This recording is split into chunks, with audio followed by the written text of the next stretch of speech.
this director, Andy Muschietti. Is that how you say his name? I don't know. Well, we're going to go with that, Muschietti. If we're wrong, let us know. Again, we are not experts on Only Comics. Right. We are just fans.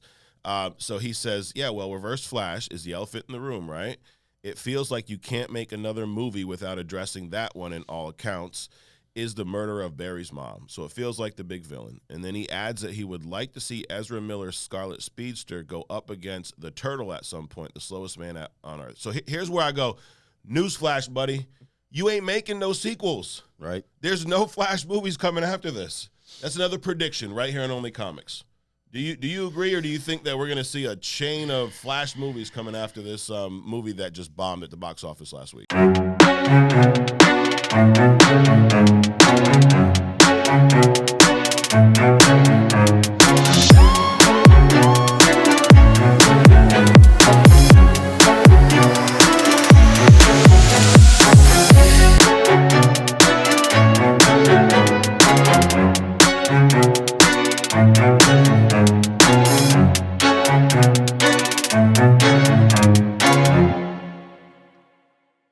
Welcome to Only Comics. I'm Mike. This is Adrian. Hey, good morning. Good morning. All right, we got an action-packed show, episode 9.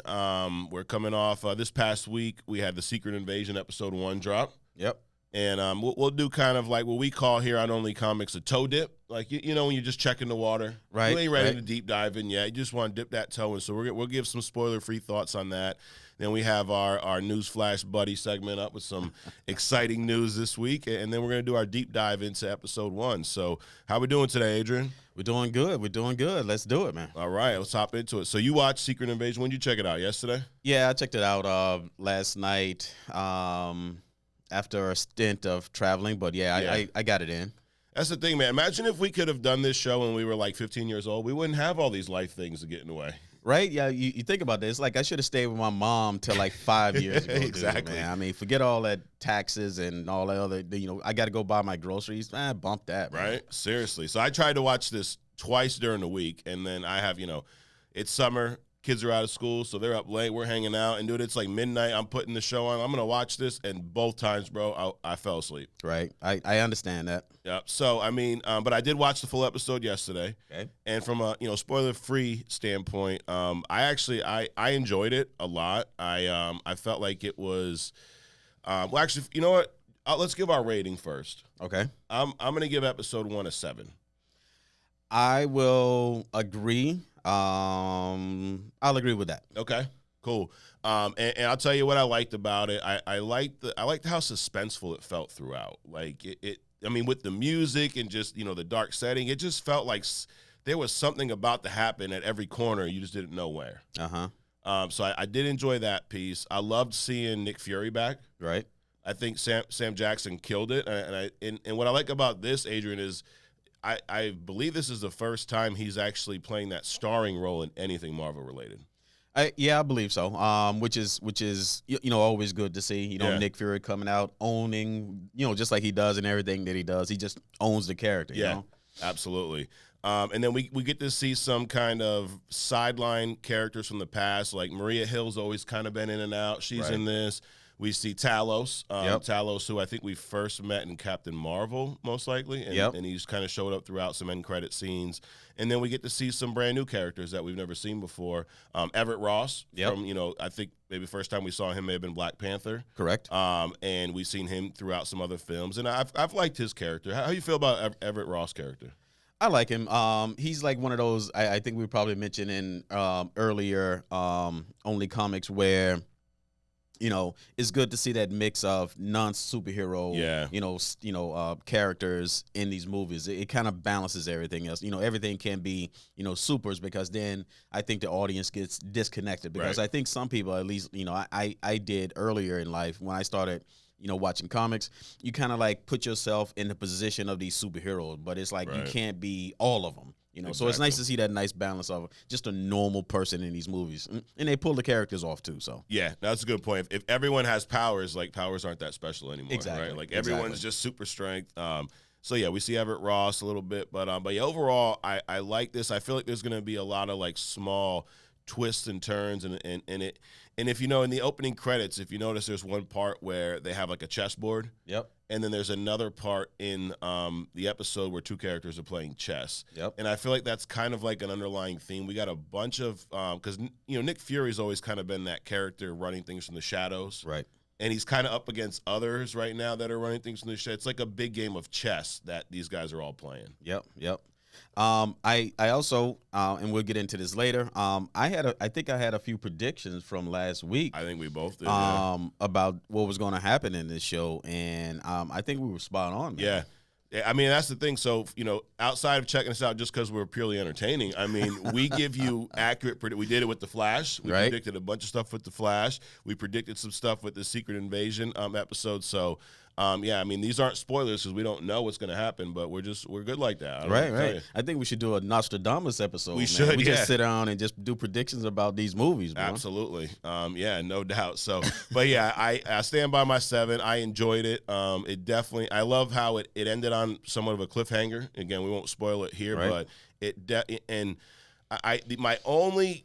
And it's not even really a critique about this episode, but I think this is the issue with these series when you take a long movie and play it out as a series. It's like, because they've actually said that this show is like a 6-hour movie. Right. Then why the hell are you giving it to me one episode at a time? Suspense, advertising. Yeah. They gotta put the pre and post advertising and this whole marketing thing around it. I mean, that's the most of it. Yeah. But I think that's my only, and again, it's not a critique on this episode, but just this format. It's something new because normally with shows, they're more episodic. Yes, there's an overarching story throughout the season, right, but there's usually like a mini story within each episode. Yep. That's not what I want from this, but it's a different way to receive this type of content in this show that's not really a show. It's a long movie that's just cut up. Right. I think they could probably pull this whole thing off. I mean, especially considering movies are approaching the 3-hour mark. Yeah. I mean, they could have pulled this off in that 3-hour timeline. Right. But again, they got to do all this other stuff Yeah. along with. Plus, it also buys them time for some other things that we're going to talk about. Absolutely. These delays. Absolutely. Or maybe it's just they're like you said, they're doing their job because they got me hooked. Right. And I'm angry because I can't watch the rest of the show. So I guess it worked out, right? That's a cliffhanger. Right. I'm saying don't do a 6-hour movie, just give me the whole show at once. But I guess that, touche, Marvel. Good job. But Marvel, please don't make this a Game of Thrones ending. Whatever, episode 6 is, don't hold the carrot out and then give me a turd at the end of the show. Because, I mean, the way this is setting up, this is a show that could have a major impact on the action, the mainline story, this multiversal. Because a lot of these shows have really impacted movies moving forward. Right. And actually, I think, maybe we'll do this next week, Adrian. I'd love to sit down and talk about from a phase 4, phase 5 standpoint when Marvel, are the shows better than the movies? That'd be an interesting topic because then, but that affects all kinds of things. Then, does the Disney Plus subscriptions go up and the movie theater tickets go down? Right. That affects politics. That affects theater ability to make income. So that'll be I like that. I like that. I'm thinking back. I'm like, I don't know, man. One of the things I really enjoyed about this episode, Adrian, was the fact that I didn't laugh at anything. I have my own opinions about that, but we'll get into that in a deep dive. But, we've talked about sometimes with these other movies where, like you said, they just press the comedy button every 14 seconds. Right. And that didn't happen with this. Right. Which I'm like, it was a breath of fresh air for me. It was. It was a very serious intro, except that opening credit scene. But it was a very serious episode. And you wouldn't, I think that's what you would expect from a Sam Jackson lead kind of a show. That's a serious guy. He's playing a serious character, and let's make this serious. Now, I'm sure some funny stuff is going to come out, but yeah, but they weren't beating you over the head with it. Right. So I highly recommend, if you've not seen the show yet, check it out. Again, it's suspenseful. I think it's very different from a lot of things that we've got from Marvel so far, which is a good thing. A lot of times, with Marvel, what happens, at least in my opinion, is we kind of just hit the same beats every time, right? Like this movie is the same as that movie. We just swap out some characters, and this does not feel like that. Right. It doesn't feel like your traditional Marvel formula, which I like. I definitely think it's going to be entertaining. But we'll see. I just hope they can successfully wrap this thing up. Absolutely, yeah. Let's hope this is not just kind of starting off on a high and drop off on the next episode. I mean, what I've also seen, what possibly is going to happen is this is also like they're testing the waters for other things like this. Like these little mini series. Yeah. I mean, because there's so much content in the comic book world. They don't have to keep replaying, Monken and all this other kind of stuff. There's so much content they can drop in series. Right. So this might be like a test platform. Yeah. And then the other thing they said this is going to lead into Secret Wars, Armor Wars, which is now going to be a movie. And that's going to be based around Rhodey's character. Okay. And so something that's going to happen in here is going to lead into that movie, allegedly. That'll be interesting to see. I mean, I just hope they get the AI and the CGI correct before they start doing that, because Armor Wars is a pretty technologically advanced a series of things. You can't. It's hard to fake that or do that very well. Yeah. So I just hope they advance in there. It's not that they don't have the tech. It just seems like they're lazy at some point. Got it. All right. Well, I think that's it for our toe dip. We'll do our deep dive after this news segment. So here we go. This is what we call here on Only Comics Newsflash, buddy. Because when you hear Newsflash, buddies, someone's about to lay down some facts on your ass. Right, like they're going to drop their opinions. They're going to get into your shit. They may. Yep. So what we do is we kind of look at what happened in the comic book world over the last few days, and then we're going to drop our opinions on this latest news, good, bad, and different. So one of the things that we found out was the Flash director. So speaking of bad, this kind of stuff pisses me off. So the Flash director confirms that Reverse Flash killed Barry Allen's mom in the DCU. Now, I've said this before on Only Comics. I hate, and the hate's a strong word, I don't use it a lot. I hate when I go watch a movie and then I have to wait a week later for the director to come out to confirm something about the movie that there's no way for me to figure out by watching the movie. Right. Why? Well, they're being lazy. Yeah. They fail to convey what it was that they're actually trying to say in the movie. So now they have to come back and, reiterate or clarify something that they missed in the execution of this movie. Yeah. Because, I mean, there was no mention of Reverse Flash. We don't know what this character is in this DC universe yet, right? Right. And we're going to come out after the fact and say he killed the mom? I mean, when the father came in and saw and found the mother, there was a knife in her gut. Yeah. I mean, any bum could have did that. Right. So again, that reiterates your point. There was no indication. Yeah. I mean, and why would the Reverse Flash use a knife when his whole body can be a knife? Right. Which is something that they actually did in the the CW version. Really? Yeah. So I mean, you're right. I mean, they do something after. It's almost like the director wants to be in front of the camera. Yes. So they come out with this nonsense after the fact, just so they can have their talking points, just so they can be seen, so on and so forth. On that same point, so this director, Andy Muschietti, is that how you say his name? I don't know. Well, we're going to go with that, Muschietti. If we're wrong, let us know. Again, we are not experts on Only Comics. Right. We are just fans. So he says, yeah, well, Reverse Flash is the elephant in the room, right? It feels like you can't make another movie without addressing that one in all accounts, is the murder of Barry's mom. So it feels like the big villain. And then he adds that he would like to see Ezra Miller's Scarlet Speedster go up against the Turtle at some point, the slowest man on Earth. So here's where I go, newsflash, buddy. You ain't making no sequels. Right. There's no Flash movies coming after this. That's another prediction right here on Only Comics. Do you agree, or do you think that we're going to see a chain of Flash movies coming after this movie that just bombed at the box office last week? Well, it's interesting that, they're trying to, he's saying the Ezra Miller character. I mean, it's interesting that he's trying to push the Ezra Miller character, right? Even though, but they didn't push him doing the promotion. Yeah, the whole marketing of the movie. So I'm not sure that the way they're going about this, that I would want to see another Flash, right? Just dump him, yeah, and move on to the other stronger characters. I mean, the Flash is a side chick. Right. I mean, he's like, you know, in the way that they're portraying him in this movie or the way they're making these movies, he's not strong enough to hold his own. Obviously, when you got 13,000 other, you know, superhero characters in your movie, you know. I mean, they had to bring Christopher Reeves back just to help him out, you know. They had to bring Nicolas Cage up in this joint, man. I mean, you bring Nicolas Cage into this movie, I mean, you hurting. Adam West, which again, hey, we all predicted. You said, why don't they just bring back George Clooney? Right. Who was at the end of the movie? George Clooney. I said, shit, why don't they just recreate Adam West while they're at it? And who do we see? Adam West. Yes, thank you.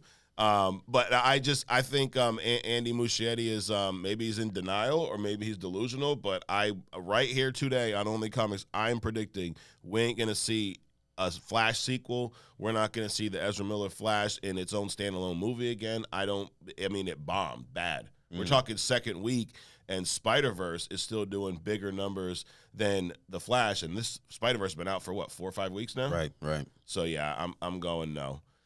I'm going. I don't care at this point. I mean, if they bring back Ezra Miller as another, I'm just not gonna even bother watching it. Got it. More Flash news. So there was a Batman Beyond movie planned, starring Michael Keaton as Batman. Now here's the big if. If the Flash did well. If the Flash did well, which based it did not. off of the overall feedback of the movie and the box office numbers, it did not do well. But what's well though, because I heard the Spider-Verse movie made 70 in its first weekend, and the Flash made 61. So I mean, that's still a lot of money. Yeah. So what's well versus bad? I think Spider-Verse made 70 just domestic. And then I think that was Flash's maybe overall. But yeah, it was drastic. Okay. And then the drop off the second week with the Flash was massive. I think they dropped like 60% of their sales the second week. So it was barely anyone went out the first week, and then once the feedback got out, no one went back out the second week. Yeah, I was going to say word of mouth killed them, man, because they just did not do a good job. And the people did soldier, the first, going out that first weekend. They just killed it for them. Yeah, absolutely. Now, on this note, though, I've never really watched Batman Beyond. Like, I shouldn't say. I've seen a couple episodes here and there. Mm-hmm. Hearing this news, and I shared my feedback about Michael Keaton as Batman. I thought he was great back in the day.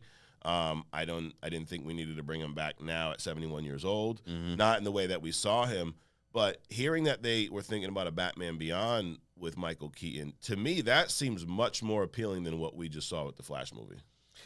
I agree. I think Michael Keaton is a Beetlejuice-esque kind of a character when it comes to things like this. I don't really like him as the Batman. I also don't like looking at. I've seen Batman Beyond, the animated series. I don't like seeing Bruce Wayne as an older, invalid. Yeah. Because in my mind, with his mind and his money, he should have figured out a way to extend his life. In his arrogance, he should have figured out a way to extend his life. So I'm not really a big fan of a older, less capable, Bruce Wayne. But Batman and Beyond, I think that should be like a well done, probably Japanese anime kind of style, animated series, not a movie. Got it. Would you have been more excited about going to see that movie over The Flash though? I would go and watch Beetlejuice again before I would see The Flash. Got it. Perfect. So in other newsflash buddy news here, we had the MCU. Kevin Feige came out and said that they canceled 2 untitled MCU movies. Right. And so this somehow is news. And I'm like, I was thinking, what does this mean? Does this mean that they're shifting some plans? Like we talked about this a little bit with the Jonathan Majors thing. Now there's more information coming out that's looking more like this, that this chick was lying. So, I mean, again, I'm no attorney. I don't know what the hell's going on in the courtroom, but stuff I've read recently seems like now it's kind of shifting towards the other way where, he didn't do anything wrong. So we don't know. All we know is there's some controversy. Right.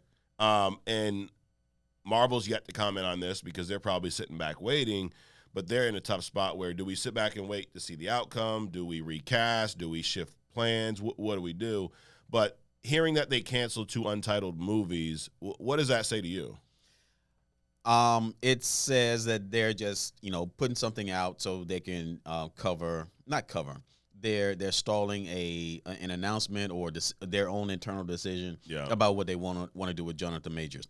I mean, there's 0 point in announcing that you're gonna cancel some movies that people don't even know exist. Right.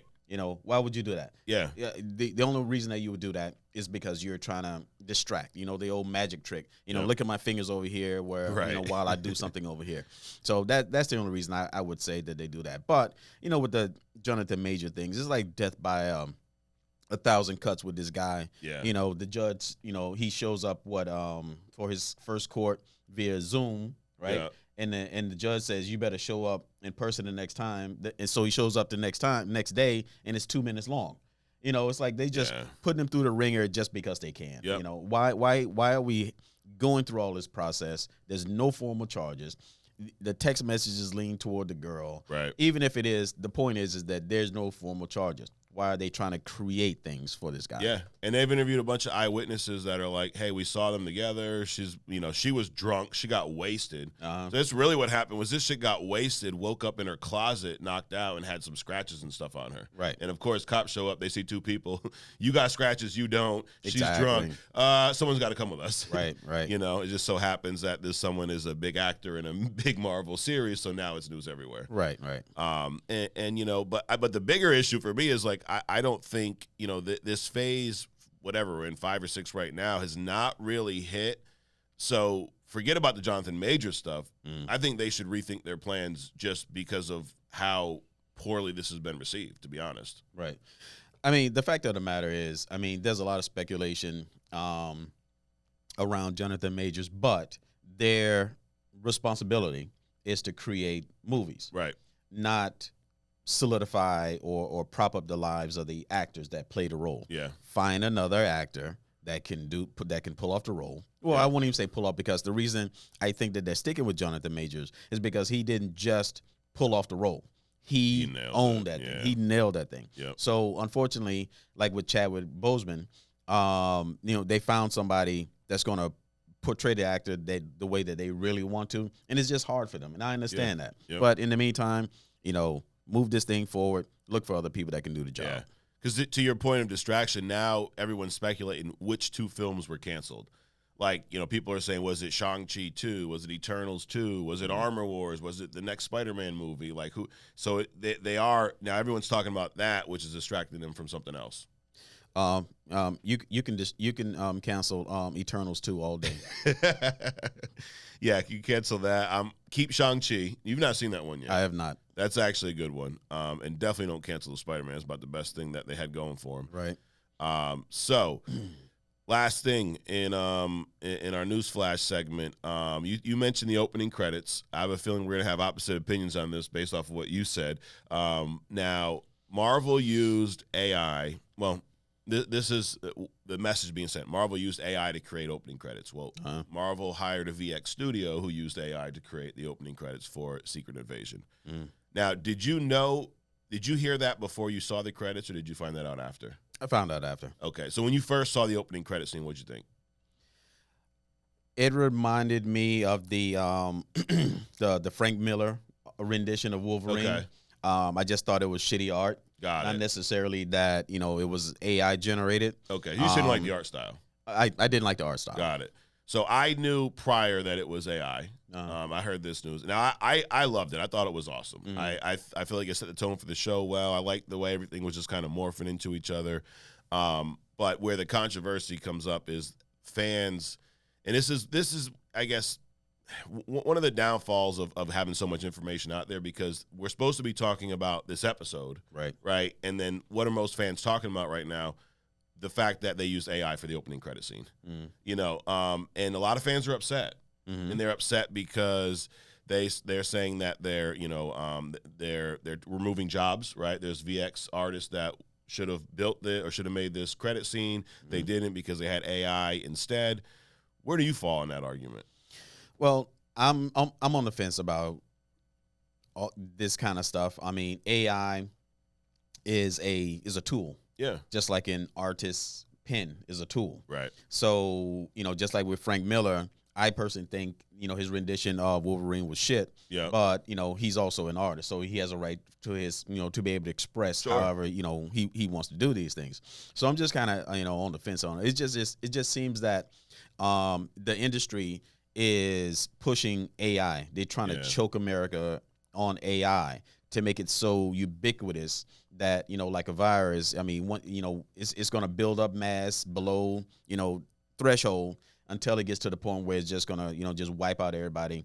And as long and people won't even, think about it. Right. As long as I can watch, Betty Boo Boo and look at Facebook, then, I go out that way and, we don't care about whatever AI does. Right. Yeah. I don't know. I'm kind of on the fence as well. It's hard because, one of the biggest critiques people have is, do you call that individual who is, and essentially what they're doing is they're entering text prompts into a software and telling it what to do, and then it creates the art. Now, I'm sure they still have to put the video together, right? It doesn't do the whole deal. But one of the big arguments is that person, they call that person an AI artist. Are they still an artist? No. Well, it's hard, right? It's hard. It's kind of like, I'm into making custom crafted wood products with a CNC machine. Yeah. Would I be called a wood craftsman by most people's standards? No. Because I'm not sitting there whittling with a chisel, and taking 30 days to do stuff. Yeah. But I do have to program a design into a computer, right? And that computer tells the machine, the router or the spindle what to do. Yeah. Now, does that make me a wood craftsman? I don't know. So is an AI machine an artist? Well, who knows? I mean, I would say yes, but no. Yeah, it's a little messy, right? Yeah, but to your point, you still need to be there. Like, the CNC machine ain't gonna make it itself. You still have to design it. You still have to put the pieces together. Well, not today. Not today. Tomorrow, forget about it. It's at like what point? And as I hear you, because it is just a tool, right? So, and you could argue, well, that individual who's entering in those prompts has to have a vision in his mind, and he has to tell the software in the proper way to be able to create what he wants. Correct. So you could argue that you can't just place anyone there. It has to be a certain type of person. Well, I mean, you can also look at how movies are made, right?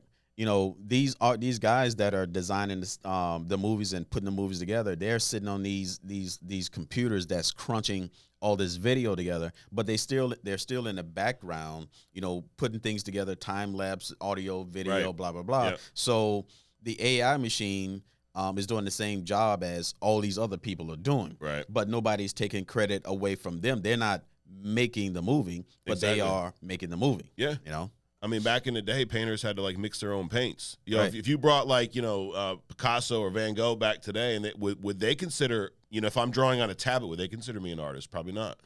Probably not. I mean, they go to Home Depot, and you get a gallon of paint and drop 2 or 3 dots of this other color, and they be amazed. Yeah, probably cursing you out too big. Do you know how long it takes me to mix up that paint? You Absolutely. just did it. So we got this whole. It's blurry. It's muddy. It's definitely muddy. Yeah. Now, another thing, what it reminds me of, you've seen WandaVision. Yep. You remember that part where Vision is giving this, I think it's the White Vision, where he's giving this talk about the ship of Theseus, and it's like you have this boat or whatnot, and one piece of wood gets rotted out and they replace it, right? Yep. Is it still the same ship? Yes. Yes. And then he keeps going down. Well, what if 50%? And then what if it gets to the point where it's every plank on this ship except for one? Is it still the original ship? Absolutely, because some bodies of work is you got to look at the embodiment of the thing, and not at the thing. Okay. I mean, because you, Mike, are not the same person you were last year, because all the cells in your body have died and gotten replaced. Right. Are you the same person you were? We're not getting into mentally and all that other kind of stuff. Right. But physically, you are the same person, because you are the embodiment of Mike, not just down to the cell. And when I hear that and I think about the same argument, okay, so if a paintbrush is just a tool, right? Pre-mixed paint's a tool, right? We keep going. Then digital, my computer's a tool, right? at what tool does it now make you not an artist? Right now, you start using AI. You now not an artist. The people that are in uproar about this are saying that the tool is the tool until the tool replaces a person. Got it. I think that's the transformation point. That's the tipping point. And that's what we're talking about. Yeah. To us right now, AI is, I think they're crying more about, and I don't mean crying, but they're outraged more about what they think is going to happen tomorrow as opposed to what it actually did today. And the fact that, they're calling this AI a artist, meaning an individual, meaning like you or me, and that's offensive to them. Yeah, absolutely. The other thing that's funny is how many times, even over this past week, I've heard this a lot with the Spider-Verse movie, do we hear that for VX artists, their unsafe work conditions, they're being overworked, there's such a high demand they can't keep up with. I mean, you've heard this. Yep. So in the same sense, we're mad at the studio for using AI, and we're mad at the studio for having this massive demand on VX artists. And I feel like the solution is here. It just may not be the solution that you guys want. Well, they'd really be mad if they shipped all those jobs over to India or China because they have so many people over there that could do that stuff. Yeah, I mean they can just off U.S. that entire industry or that entire process, and then we'd have a different kind of argument. Yeah, So at some level, I think people are just going to complain. Right. I'm not a writer for the comics. I just consume. I have my opinion about it. I don't know what they're going through, but there's a lot of politicking that's going on behind the scenes. Yep. We can see it with the directors. We can see it with the people, the court system. Everything is being politicized, which we'll also talk about later. Yes. Up next. The politics of this stuff. Yeah, absolutely. But yeah, it was interesting that in the same week, people are complaining about there's too much demand on VX artists. We can't keep up. And they're also complaining about the AI replace a job. It's like, I think the answer right now is probably somewhere in the middle. You're going to have to use AI, and you're still going to need human beings to create things. But if we can free up you from, creating this part of the movie, and then you can spend more time here and use AI for that, I think that's where we're leaning towards right now. Absolutely. It's a tool right now that can allow us to do more, potentially better. Let's just see it as that. Yep. And then just, move on. Now, one thing you can't do with the tool right now is the deep dive that we're about to do into Secret Invasion. So I think we'll be safe for a while doing this. And I don't know. I mean, at some point, I'm sure they'll create an AI of us, and that will come up here and talk about the podcast just like us. But I think we're a ways away from that. So until that happens, we will continue doing our deep dive. So this series started this past week, June 21st, first episode drop. It runs to July 26th, so at least for the next 5 weeks, we'll be digging into this each week. So we gave our score earlier. I said 7. You said same. Yep. And then what we'll do, we'll rank each episode, and then by the end of this, we'll give the entire series a separate score. But starting out, so this starts out. We're in Moscow. Hold on. Disclaimer. Oh, yes, right. My bad. Disclaimer. This is our deep dive. We did our toe dip earlier, so that's when you just stick your toe in the water. Temperature. Deep dive is when you jumping in that bitch. Right. So we're jumping in that bitch right now. We are doing spoilers. So full spoilers. If you've not seen the episode yet, first episode of Secret Invasion, it's titled Resurrection. I would pause the video right now and come back afterwards, or if you don't care about spoilers, then, hey, stick along for the ride. Right. So episode 1, Resurrection, starts in Moscow. This thing was just about under an hour, 50 minutes or so. Yeah. A nice chunk of meat. Yeah, it was not too long, but enough to really, like you said, kind of dig your teeth in. So it starts in Moscow, and we see Everett Ross. He is he's walking into some building or whatnot, and he's talking to this CIA agent who we've never seen before. Right. And the CIA agent is like, he's losing his shit. Right, he's frantic. Yep, he's frantic. Like, he's got he just found something out that's crazy. And essentially, he ends up telling Everett about this Skrull invasion. Right. I thought this was a great setup because it kind of drops you right into it. And we knew from the trailers that there was going to be this suspense that, because they kept saying, like, who do you trust? Don't trust everyone, that type of stuff. So we kind of knew it was going to be this suspenseful type thriller. But these two, I don't say they start getting into it, but this guy's name's Prescott, the CIA agent, and he's like telling Everett like, dude, the Skrulls are invading us, this, and that, and then Everett's like not buying it. Right. He's just kind of like, dude, like he thinks he's crazy. Mm-hmm. At this point, did you think anything was odd between these two, or? I didn't. You know, I actually liked the scene. Yeah. It immediately woke me up. Yep. You know, it's like, oh, okay, let's that was suspenseful in and of itself. Just that first part right there. So, but no, I did not think anything was a foul, but it did affect me later. Yes. And the one thing I kept thinking though was, if you remember in Black Panther 2, right, Wakanda Forever, Everett Ross was, I don't know if he was arrested, but he was taken in captivity by what's her name, DeFontaine. Yep. So I was probably thinking like, all right, how did he get out of there? Did you think about that at all? Never even crossed my mind, because I don't think he was detained, but the threat was there. Got it. Yeah, and I don't remember that completely. So, and then they start going back and forth, and what Prescott ends up saying to Everett is that these Skrulls, they're trying to start a world war, pretty much, right? Or they're trying to start a war between Russia and the U.S. And he lists all these, like, so I guess we get to learn kind of what's been going on in the world right now outside of the superheroes, because we've never heard any of this before. Right. And Prescott is saying that there's been these bombings, all over the world. Mm-hmm. And the bombings have been done by, like, whatever local terrorist group is there. And what this guy believes is that that's not true, mm-hmm. that it's the Skrulls behind it, disguising themselves as these terrorist groups to help incite a war. Right. Now, when you were hearing this, did you think this dude was full of shit, or did you think that this dude was telling the truth, and then Everett was just kind of, not buying it? Well, I mean, I thought that my first thought was, if you think about actual events, a lot of seemingly disparate or disconnected things happen in different places. Yeah. And, because you don't have the big picture, you don't really put them together. But I'm thinking that what he's saying is not that we have a Skrull invasion, but there are things that's going on that's perpetrated by unknowns that have political implications. I think that my first thought was that kind of stuff can happen and probably does. Yeah. So that's where my mind went. I kind of like stepped outside the movie for a minute. Okay. And then through this, when Prescott realized he's not getting through to Everett Ross, he then attacks him. Right. Did you think that he was a Skrull at that point? I thought I did. Yeah.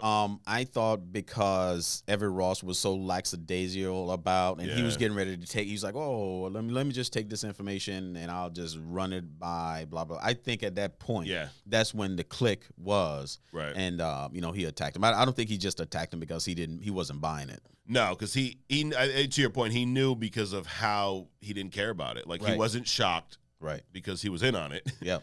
So he kind of gives them this some data chip or something. Right. And he kind of just like, I'll give it to Nick Fury. Right. And then he tries to attack him, and he's like choking him with some power cable. Right. And then Everett shoots and kills him. Yep. And then he starts running off, and then we kind of get into this chase, and this is where we see Maria Hill for the first time. Right. And then someone's chasing Everett Ross. They're on the roof of this building. I thought it was a really cool looking scene too. It was like lit purple because some of the street lights. Right. And it just kind of adds, and we said earlier how dark and kind of like brooding this show was. And I like that kind of stuck throughout almost the entire episode. Yeah.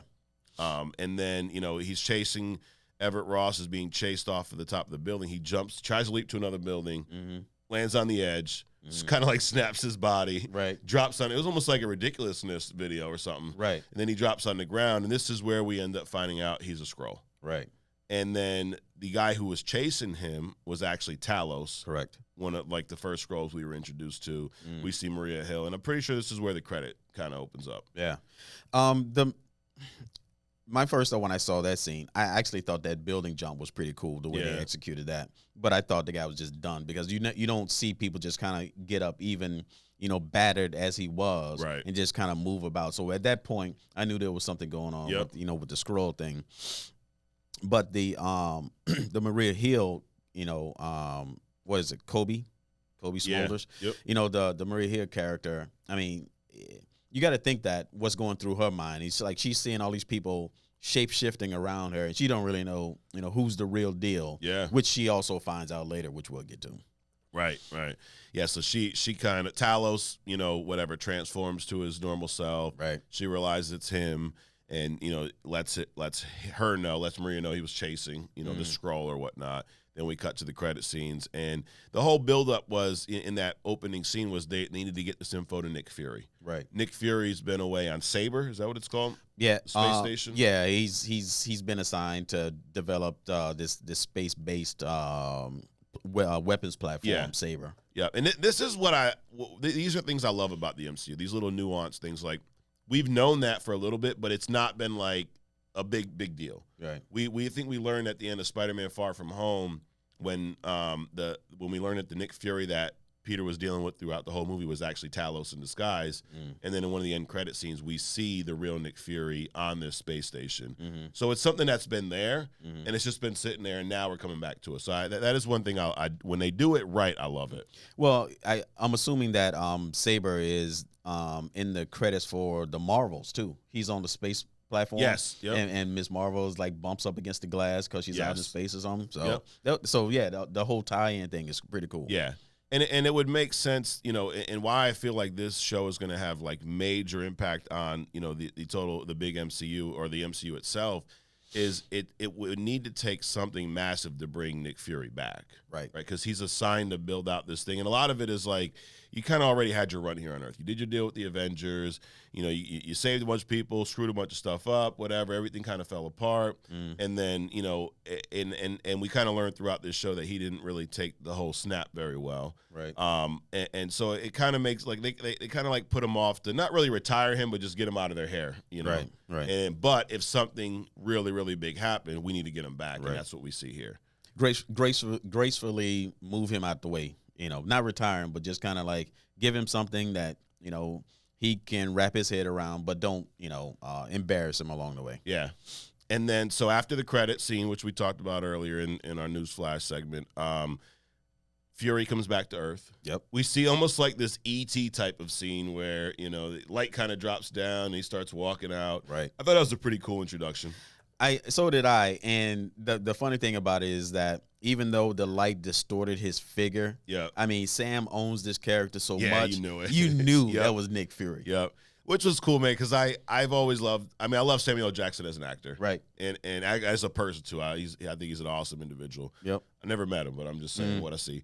And he embodied that Nick Fury character. And I've always loved the Nick Fury character. What I liked about it, too, is he's not perfect. Right. Like, he's walked that line. He's a spy.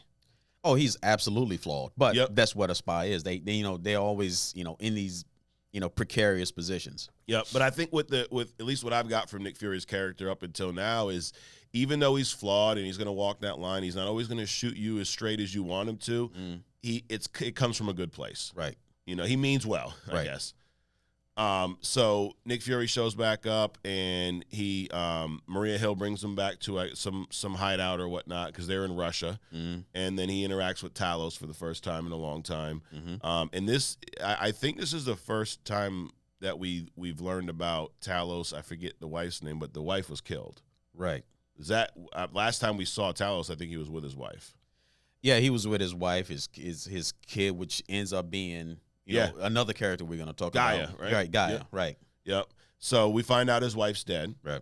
And we also find out that, because when Nick Fury left Earth, the Skrulls, Talos was like in charge of the Skrulls. He was on their council or whatnot. And Nick Fury and Captain Marvel promised the Skrulls a place to live, which they were living on Earth in secret, now we learn. Right. But somehow in this time when Nick Fury's been away, Talos has kind of been pushed out of the Council of the Skrulls, and someone else has taken over. And this is a character that we've not heard of before, Gravik, right? So, Talos is explaining this to Nick Fury. Nick Fury ends up, this is a lot for him. Actually, another point, too, we missed when he was walking out of the ship. Did you notice his knee was bad? Like, he was limping a little bit? Well, you spend all that time on, walking around a space platform. Yeah. He looked a little heavy. He looked a little aged. Yep. So all the comments about the out of shape Nick Fury, they were valid. Yeah, absolutely. And that was the point they were trying to prove throughout, is like, you're not the Nick Fury you used to be. Right. You know, you're not that guy. And even he wasn't wearing the eye patch.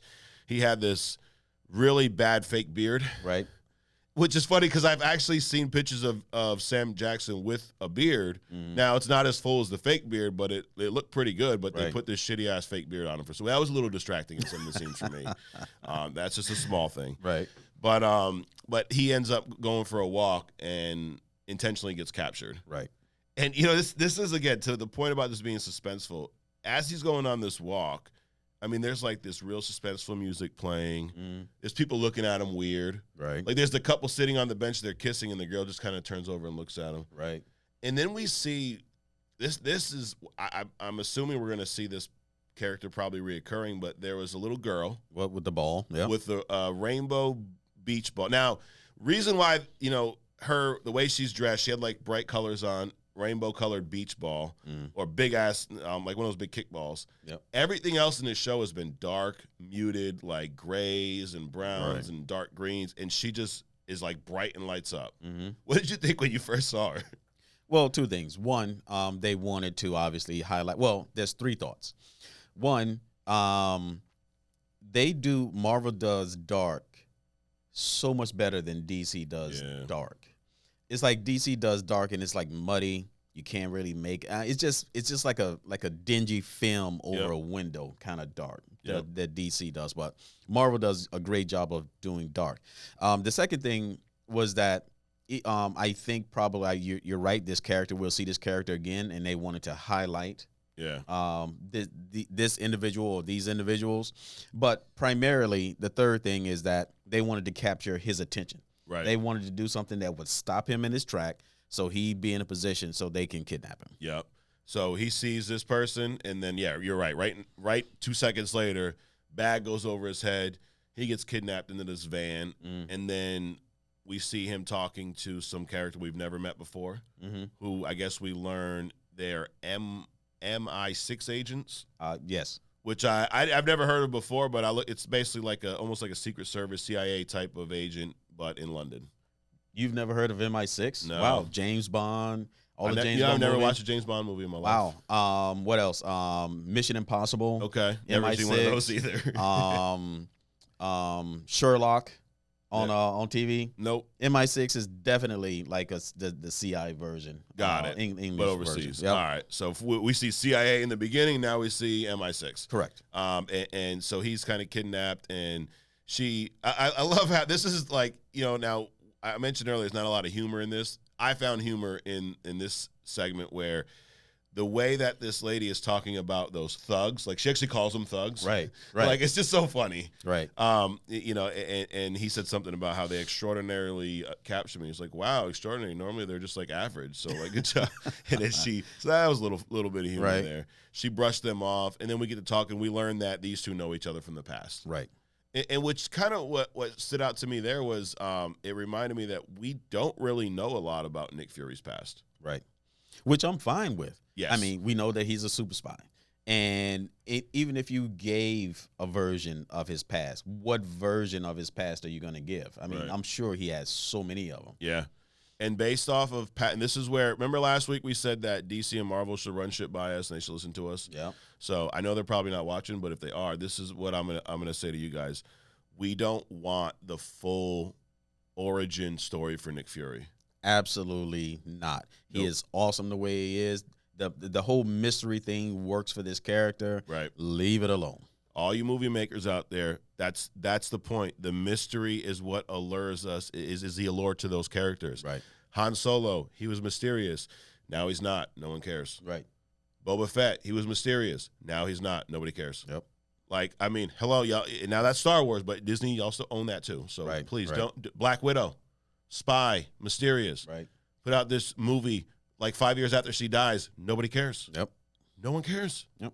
Don't do it with Nick Fury, please. Now, the series is already done, so if they did it, I guess we're screwed. But I hope I'm okay with bits and pieces. And I think what's cool about having that mysterious character is you can have someone like this show up from the past.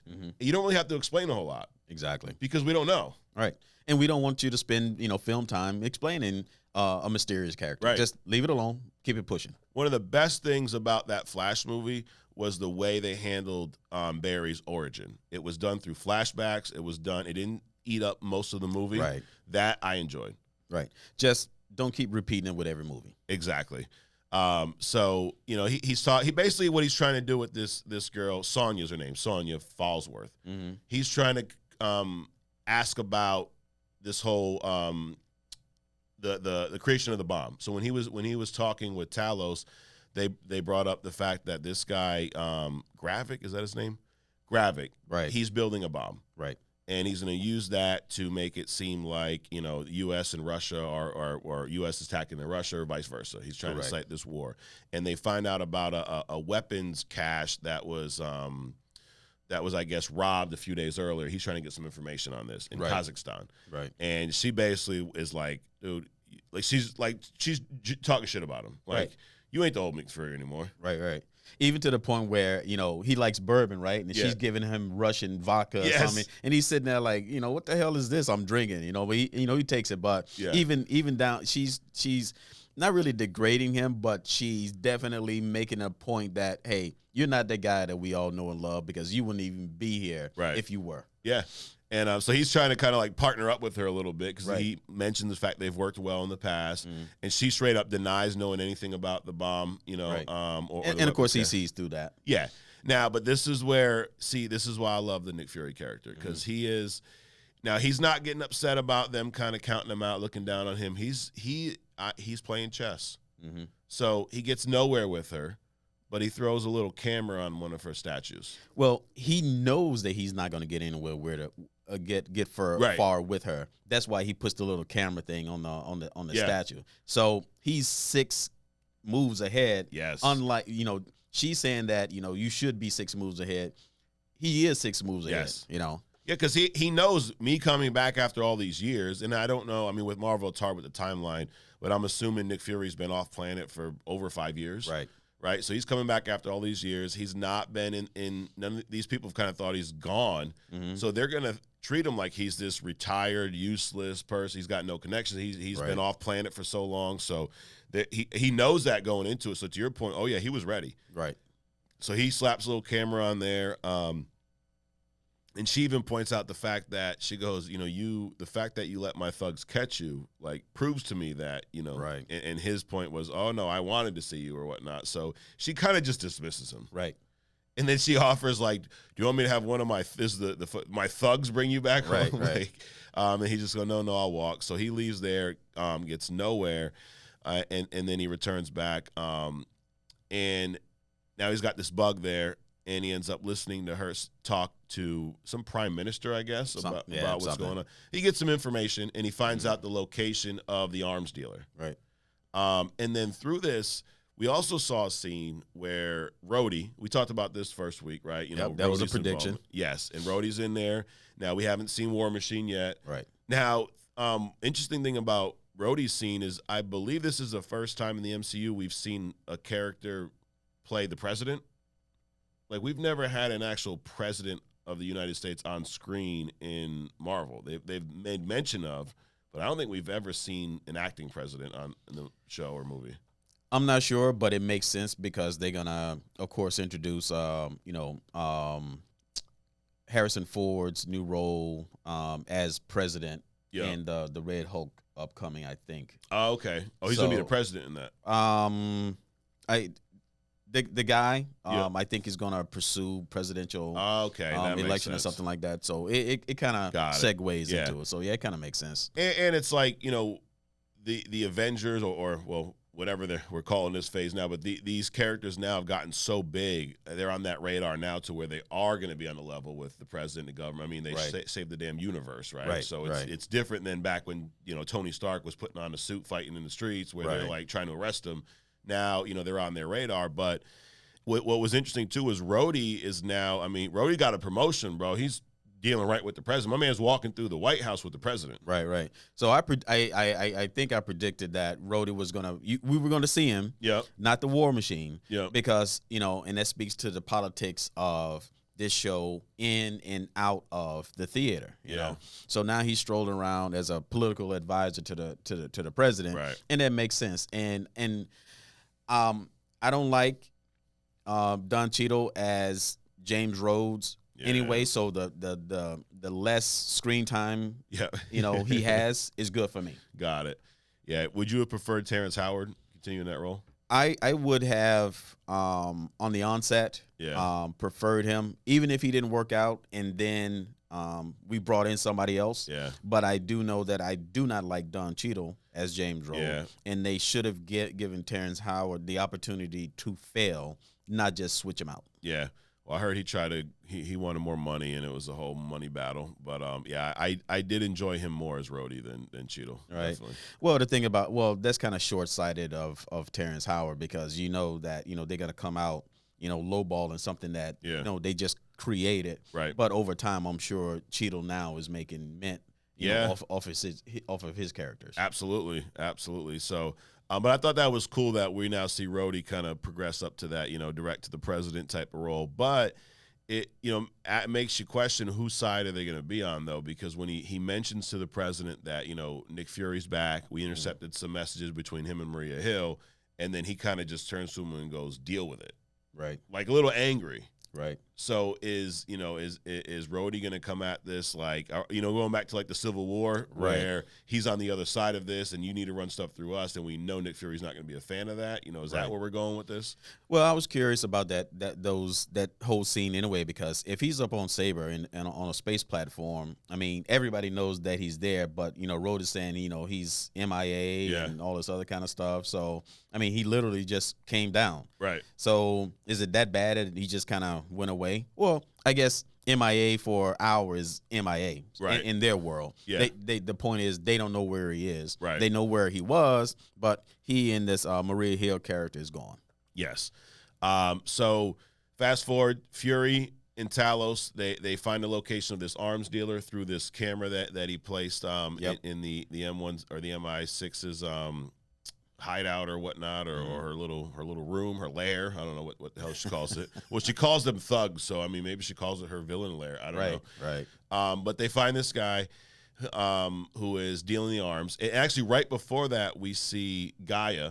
Mm-hmm. She is there. Right. She brings some money or whatever to buy these parts for the bomb. Now she's sent there from the Skrulls, and we're actually skipping a section where we find out the Skrulls have this base, and we see one of she's driving in with this dude, and they walk up to the gate or whatnot, and he asks, he says they ask him what he wants, and he says to live in my own skin, pretty much, and that's kind of the message of what these Skrulls, they want to be able to be in their own skin, which is their Skrull appearance, and have a home, because they no longer have a home. Their planet's been destroyed. Right. So I love when we see these stories where the characters that are made out to be the villains, we can actually kind of understand their plight. Right. Because now, not to say we agree with it, but it's like, think about, us as a society. Say Earth was destroyed, and we, Elon Musk does get us to Mars, right? Right. And we show up, but there's already people living there. Right. And they don't want us to live there. Mm-hmm. Well, we all don't want to die, so we want our kind to survive, right? So it's kind of the story they're telling here. And then you get, with anything like that, you're going to have two sides to everything, right? So a peaceful leader, a radical leader. Right. Talos was more the peaceful. People were probably getting upset because of the time it was taken. Gravik is more this aggressive. He's like, I'm just going to blow shit up. Right. So now they're kind of fighting for their existence. With the whole Mars thing is like, we show up and there's already somebody there. Of course, we discovered Mars. Exactly. Just like Columbus. Columbus never even stood foot on American soil, but he discovered America. Yeah. How do you discover something that's where people are already there? And if you look at history, this happened throughout. Yes. They discovered all these islands with indigenous people on it. Right. I mean, come on. But anyway, it'll probably play that role. But anyway, yeah, absolutely. But I always like the villains where you can kind of sympathize with them a little bit, Right. And but then their methods are always screwed up, right? Like, I get it, y'all want to live here and look like Skrulls and not be picked on, but don't go blowing up, freaking countries and shit. Right. Well, like, Black Adam. I mean, that portrayal of like this dim-eyed kind of supervillain kind of anti-hero thing that was kind of screwed up in the movie. But I mean, he had a pretty horrific beginning, right? And he ends up being this thing. So yeah, you can kind of sympathize or at least understand. Yep. But then at some point, they have a tipping point and they just go off the rails. Yep. But I think those are some of the better ones, you know. Yeah. So and that's what I think we're getting at here. So they're on this base. They allow this guy to kind of join them, and there we get to see this character Gaia for the first time. You know, she seems to be a very important piece to this scroll. You know, the society or whatnot. She's going to pick up the bomb parts. And then we do learn that Gaia is Talos' daughter. Right. And they have some interaction where Talos wants to know like what's going on, and he tells her about her mother being killed. Right.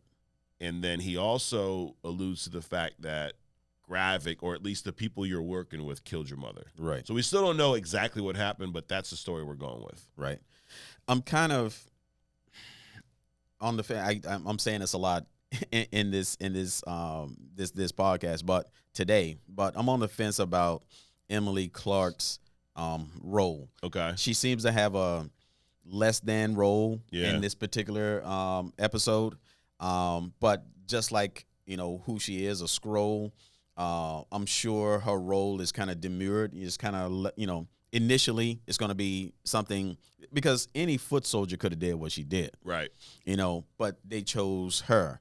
But of course, I mean, if you think about the plot, if she didn't go do it, she wouldn't have been able to meet her father, to know that her mother died, killed by the people that she's working for. Yep. So I'm kind of glad that her role doesn't absolutely suck. Like the chick that played Phoenix, in the X-Men, because that was completely disappointing. So she has enough wiggle room right now in the character that she's playing to blow up, which I'm sure she will, into something that's actually a supreme character as opposed to just a simple foot soldier. Yeah, I predict she will. I think she will become an important character. Yeah. And I think she portrayed this role great in this first episode. Right. You know, so again, we see her. She's this main one that's, you know, again, could be any other foot soldier, but I agree to the point that she's Talos' daughter, which is why she's the one being kind of pushed into this. But Talos and Fury, they go to interrogate this arms dealer, and he walks in. I did like, this was a little bit of the humor that hit. You know, I mean, there wasn't a lot throughout, like we said earlier, but he walks in and he's like, you know, he's like an art dealer as well. Right. And then I think Talos is like, we're not coming here to buy your shitty paintings. Like, that was pretty funny. Yep.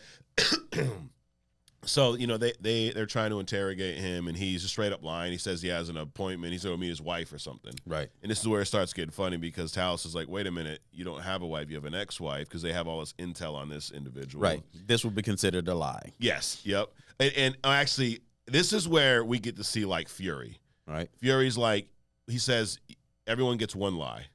Right, and I forget the first lie, and then it was like the second lie. Then he's like, I got the gun out, he's ready to shoot him. Right, and then Talos is he's against this. Right, and this is something that I think we're going to see more of throughout the show. You know, in Talos and Fury discussing this whole situation, Fury's like, he knows that we got to go to war. Right, he knows that there's going to be some innocent people that are going to be killed in this. Like, this ain't his first rodeo. Right, and Talos is like, I don't want to hurt any Skrulls. Right, Nick Fury's like, I don't give a shit. Right. We're going to have to hurt some to save some. Right. You know, so we see them clash a little bit, and then or at least we see they have a difference of opinion earlier in the episode, and then here in this interrogation, they clash. Right. Because Talos is fighting this guy. We learn that he's a Skrull. They're fighting back and forth or whatnot, and Nick's like about to shoot him. He keeps telling him, no, no, no. Right. And then there's a point where this other Skrull, I don't know the guy's name, but he starts kind of getting the upper hand on Talos, and Nick just unloads on him. Right. I think that's we're gonna see a lot of this. I mean, this first episode seems kind of racially political kind of a thing. Yeah. You know, they're talking about skins, and the guy walks through the gate. You know, he has the skin of a black man. You know, why would a Skrull want to take on the skin that's kind of the most unwanted skin on the planet, you know, as it seems today, you know, politically. However, you know, Talos, he's trying to protect his kind, right? You know, to the extent of even being harmed himself. Yeah. And then when Nick kills him, he's like disappointed. Yeah. You know, it's like, I told you, you know, not to do that. Yeah. And he's just like sorrowful. I mean, he's doing everything to protect his people. And so this whole first episode seems to be kind of, racial, political kind of a deal. So. Right. Which is true to Marvel Comics. I mean, I was watching, there's a Stan Lee documentary on Disney Plus now. Great. I watched it the other day. Right. Definitely highly recommend. But he talks a lot about, like, in creating a lot of these characters, he was trying to tell that story. Like, he talks about the X-Men and how he wanted to tell the story of the civil rights movement through comics. Right. And so to your point, yeah, I agree. I think there's a lot of that in this as well. Right. So, but yeah, you're right. Talos is like, he's very disappointed. Yep. And it's almost like, I think we're seeing the seeds of a fracture between him and Nick Fury, where they're going to be working together, it looks like, but they're not going to be on the same page the entire time. Right. I agree with that. That this seems to be that dividing point. In their relationship. But then again, there's so much that happens later on, and probably in the episodes to come, that will at least allow them to work together enough to have a common goal. Yes. Yep. And I'm going to make a prediction. Talos is lying about the way the mom died. I agree with that prediction. Yeah. It's just there. He's not given a definitive answer. He's danced around it a little bit. He's even stutters a little bit when it's brought up, and he was very uncomfortable talking about it with his daughter. And he never said, like, this person killed your mom. It's always like the ones who were there responsible for it. So I feel like we're not getting the whole truth there. Well, I agree. It felt like he used that faction because it was convenient. Yeah. And it seems like he was evolving the story as it was coming out of his mouth. Yes. Yep. So I predict that. So anyways, they kill this guy, they end up leaving, and now Talos has some interaction with his daughter, Gaia, and she gives him the locations of these bombs. Right. And then so this kind of felt like just, I guess, little OG Avengers type stuff, like, or Captain America when you have like, remember I think it was in Winter Soldier, or maybe in Civil War in the beginning of the movie. It's like Black Widow, Cap, Falcon, they're all kind of staked out, and they're like, reporting back. They got the binoculars out. So this end scene, where they're going to this plaza or whatnot, where the bombs are located, it kind of gave me that feel. You had Maria Hill there. You had Nick Fury. Right. It was their spies. Yeah. And that was the perfect spy setup. That's what they do. Yep. They're out in the field. They're communicating from their vantage points. Yep. And so that was like spy perfection to me. It's like they were in their moment. Like they were vibing. Like, this is stuff we've seen them do countless times. So it's like, I do love, as much as I said earlier, I love the fact that it feels so different. But when we can pull in things like that we've seen so much, but it makes sense. Like, it's not forced either. Right. It also speaks to the fact, again, you have so many supers in these movies, but then when you have like real people that's at the top of their game, it makes a difference to the movie. Yep. One thing I do want to just kind of backtrack a little bit. These shows, sometimes they don't do a very good job of portraying the true power of some of these characters. Yeah. I like that fight scene in the art store, and it showed, some of the real powers of the Skrulls. Right. A lot of people just see them as shapeshifters. Yes. But there's so much to them. There's also a scene where they capture this guy, and a Skrull, he said, take his face. Yes. And then they hook him up, they incapacitate him. Then he says, take his mind. Yep. So they're doing a very good job of showing the range of power that the Skrulls have. So I was excited about that. I'm glad you brought that up, because before we get into the end scene, in this same base where you're talking, so it's like there's two sides to it. We see the side that looks like this is a refuge for, lost Skrulls. This is where you can be safe. This is a safe haven, right? Right. You're getting food. Hey, the guy walks in. Let's get him a proper room. Right. And then Gaia, she's like behind the scenes too. Right. So she gets pulled back, and then we see this whole other side of this facility where we have regular people in these like pods almost. Yep. And then to what you were talking about, where they give this Skrull his appearance, pretty much. So it's like what it seems like is they're capturing. And again, this is we're making assumptions based off what we've seen. They didn't say any of this. It looks like they're capturing just everyday humans. They're bringing them to this facility. They bring the scroll in and go, you take his face, because scrolls can change in anyone they see. Right. And this is where, I wasn't sure. One of my questions going into this show was, can they take their powers too? If it's another super or mutant or whatnot, or can they take their knowledge? No. And so they can't take their powers. They can't take the powers. Obviously, they can take the knowledge. Knowledge, which I didn't know prior to this. Nor did I. And which is cool. So it's like there's two steps to this. One is, hey, they can look at you and change into you. Mm-hmm. But then if you're strapped up to this pod, they can then take your knowledge, right, and they can really impersonate you. Right. So they're the ultimate mimic.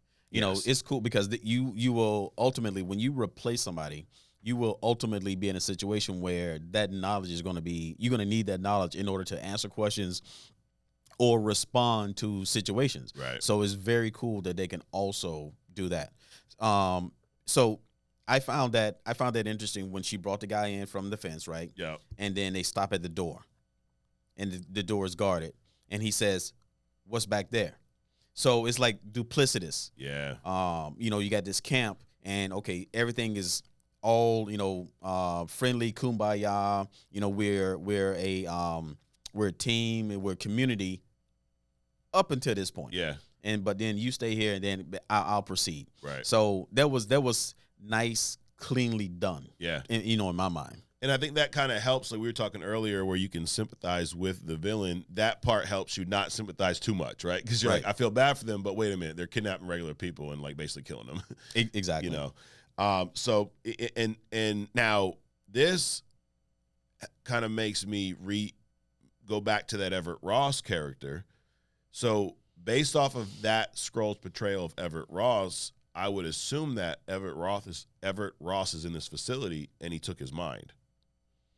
Well, not necessarily, because I'm not sure if they have to be in proximity or they can just see you on TV. Yeah. They probably determined that he is of some value. He is at a certain level. Yeah. And they just probably took over him in order to interact with this guy. But I mean, that it's like this whole rabbit hole thing. Well, how did he know that he needed to meet up with this guy? Yeah. So obviously they had some kind of inside information. They were following Everett Ross, or they were following this guy. Yeah. Things like that. I'm going to make another prediction. I'm going to predict we're going to find Everett Ross in that camp somewhere. So you don't think that the Everett Ross that they're talking throughout this thing is the real Everett Ross? Well, we've not seen the Everett Ross yet. The one that he got killed in the beginning, the scroll did. Oh, right. Right. So what I'm thinking is, in order for him to, what you're saying, know about this meeting, be able to interact with Prescott, right, the way he did, I'm thinking now that maybe this was unintentional. They walked the line of him knowing too much information. We didn't really get a good sense of him. I guess it wasn't clear cut that he has Everett Ross's knowledge. Right. But I'm going to assume, based off his interaction with this CIA agent, and I think he does, I'm going to predict that we find Everett Ross in this camp somewhere, hooked up to one of those pods. I will tend to agree. Okay. It's in the realm of possibility. Yeah. So I'll go with that. All right. We'll see. Another prediction here. Yep. Only comments. Another prediction. But yeah. So we get to see the kind of the darkness of the scrolls through this deal, because it's like when they take your knowledge, you're stuck in this pod.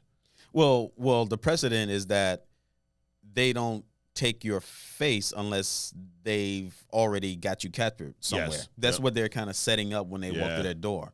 So they're taking these people and they're suspending them to keep them out of the way. Right. So that means that, yeah, you're right. You're probably right.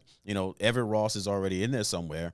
And in order for them to even take his face. Yes.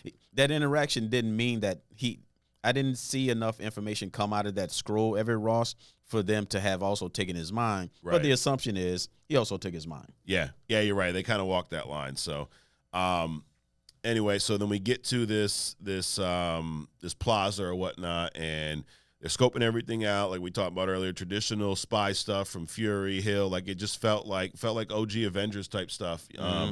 And we learn that Gaia marked these bags with some infrared paint. And I love how they just, they just switch their glasses. Oh, infrared, gotcha. That's this button. Boom. Yeah, like I know that there's infrared. Whatever. But it's kind of like some of those things are done just so they can explain to the audience, but then it makes the characters look stupid. Like, wouldn't you have said that before you got there? Like, oh, by the way, I forgot to tell you, dude, there's infrareding. Oh, shit, thanks. Good thing I brought my infrared lenses. There was a stupid moment like Guardians of the Galaxy, and he left all of his gear, inside the thing, and now he's in space where he always is. Absolutely. Without the thing. We're still mad about that. Exactly. Still mad about that one. Yep, I agree. I'm never backing down off of that one. No, Star-Lord should have had his mask. But see, Nick Fury was prepared. He's not in it. He had his infrared glasses.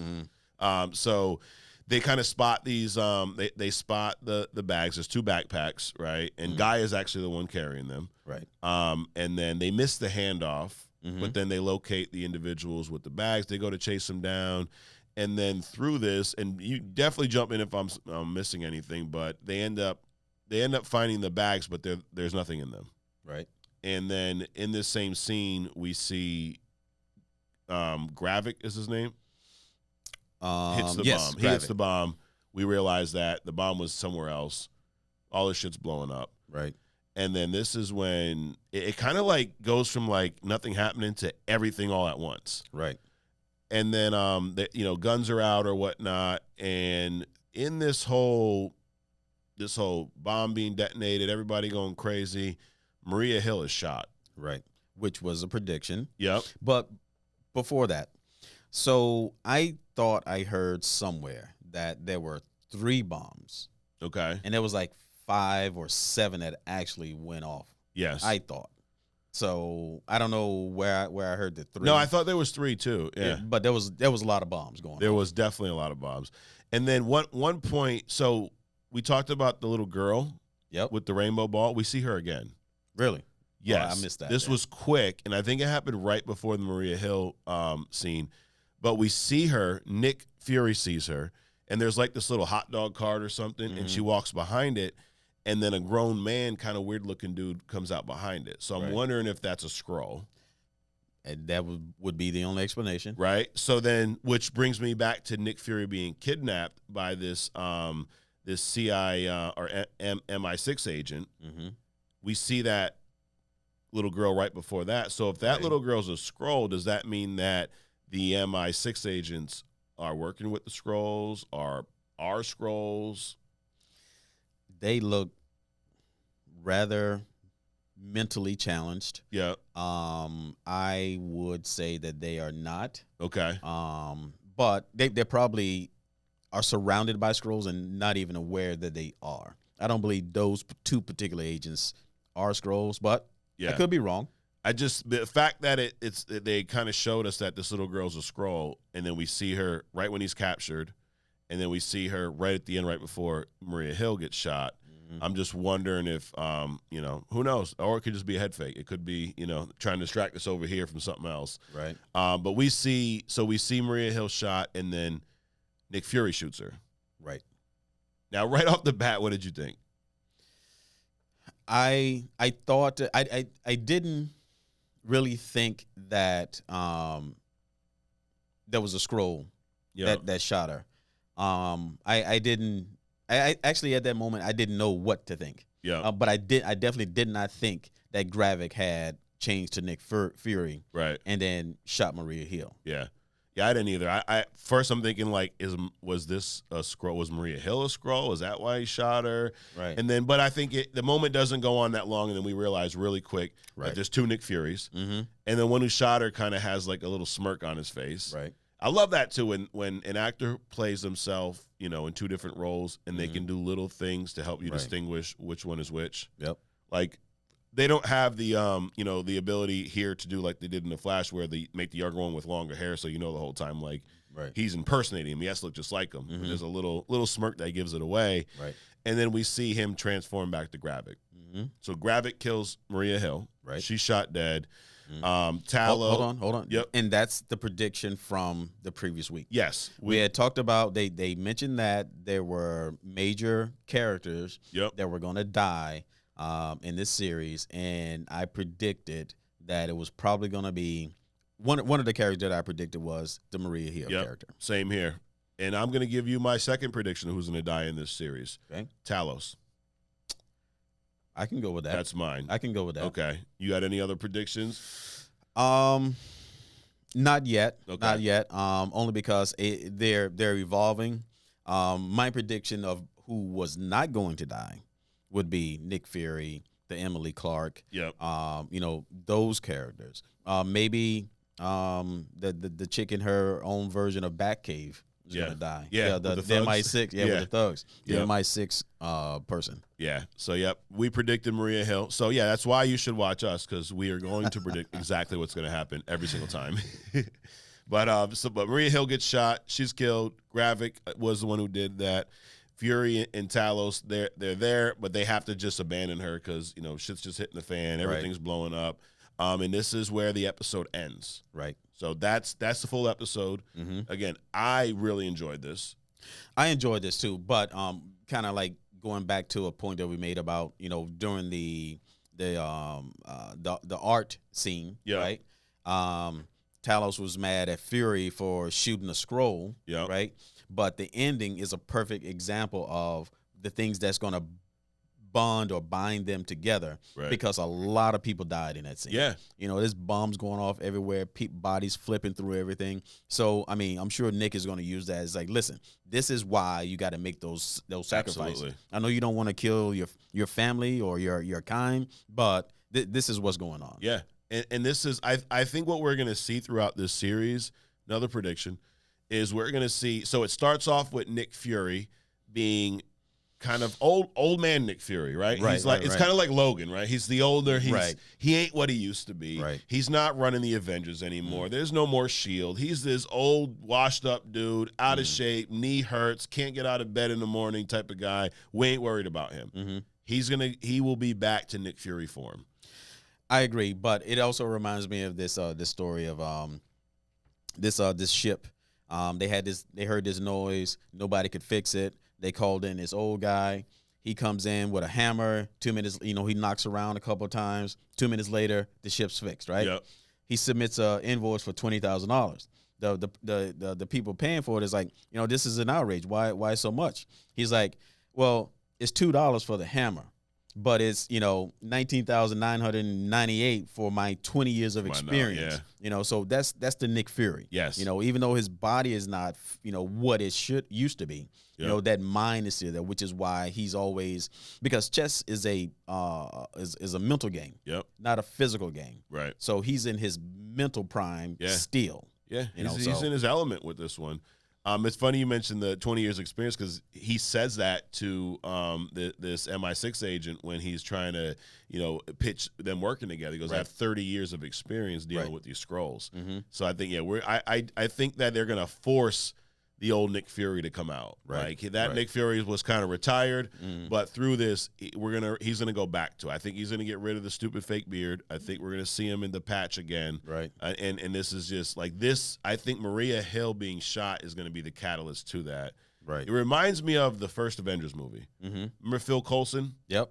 When he gets shot. Yep. And that's what brings the team together. Yep. I think that's what's going to kickstart this deal, and I think we're going to see full Nick Fury come back, and it's almost going to be that redemption arc for him. Right. I just hope they don't waste any time, showing him in the woods cutting wood with an axe and doing push-ups on his knuckles and all, just make it dramatic. Skip the Rocky montage. Yeah, skip the Rocky montage. Have him come out with the patch, the leather jacket, and without the beard and slim down. We good. Again, we don't need the background on Fury. No. He's just massive as soon as he walked through the door. Yeah, he could do what Michael Keaton did. He could just go upstairs and then come back 5 minutes later and have the whole head cut perfectly and the facial hair gone. He could just do that. I'm good with that. Yep. If Batman can do it, Nick Fury can do it. Absolutely. Again, thoroughly enjoyed it. I'm looking forward to the next episode. That doesn't happen for me often with these shows. It's normally like, hey, that was good, and then we'll check out next week when we get here. But I'm actually looking forward to watching this next episode. I'm actually going to go back and watch it again immediately because I like the little nuances that you brought up, and that's one of the things that about these discussions. We bring to light some things that the other person may have missed, and they're intriguing enough that I'm like, oh, let me go back and watch that. See if I see that kind of thing. And so that's cool. Absolutely, and from like the people who comment, I love getting your insight because sometimes y'all see shit that we didn't really notice, but and you mentioned nuance, and I feel like this whole show is very nuanced. There was all these little like. I guarantee you can we can watch this episode 4 or 5 times and you'll pick out different things. There's all these symbolisms. There's things that hint towards other. And the soundtrack I thought was great. It was just very like moody and brooding and suspenseful the entire time. Like you got this feel the whole time. Like just pay attention because you don't know what the hell is going to happen. Right. So good job, Marvel. We give you a 7 out of 10 for the first episode. Yep, I agree with that. Nice. Dark scenes. I like that. Yes. Yeah, and I agree. They do dark way better than DC. Right. For the love of God, DC. Pay attention. Shit. Unbelievable. But, well, hey, Adrian, thanks for coming in, dude. I love it, as always. And, guys, thanks for watching. Download. Appreciate all the feedback and interaction. And we will be here every week, Only Comics, next week, episode 2. So let us know. Drop us a follow. Hit subscribe button. Let us know what you thought of this episode, what you thought of, any of the new stuff. But we appreciate all the feedback, all the interaction. And like you said, this is just fun to do. It's like it is. And one thing I thought about earlier, when we talk about people's back history and stuff like that, they should do it like YouTube timelines. Yeah. Or so instead of always regurgitating people's backstory, just put like a little icon in a scene that you can click on in the movie, and it'll take you to a previous movie. There you go. So all I want is 0.5% of all that marketing idea, those jewels I just dropped on you, give it to us here at Only Comics. Well, we'll appreciate it. Yeah. It'll help us as well. But just put like a little tag in and just say, click on this, go to this, this previous thing, instead of just regurgitating how Uncle Ben died and Bruce Wayne family died. We don't care about that stuff at this point. Right. It's like they used to do in the comic books. They'd be like, something will be happening, and they'll go, for further information, go to Avengers, number 14. Exactly. This thing, that. They're like, cool, got it. I'll go read that before I come back here. Yep. Or not. Don't matter. Or not. So, all right, well, I think that's it for this week. That's it. Guys, we'll be back next week. Oh, and we will do our deep dive next week. We'll do one deep dive on the episode, but we're going to talk about this recent phase, this current phase of MCU. Movies, shows, which have been better. Right. And we'll give our feedback, and hopefully y'all will supply yours as well. So we will see you next week. Appreciate you guys watching. Have a great week.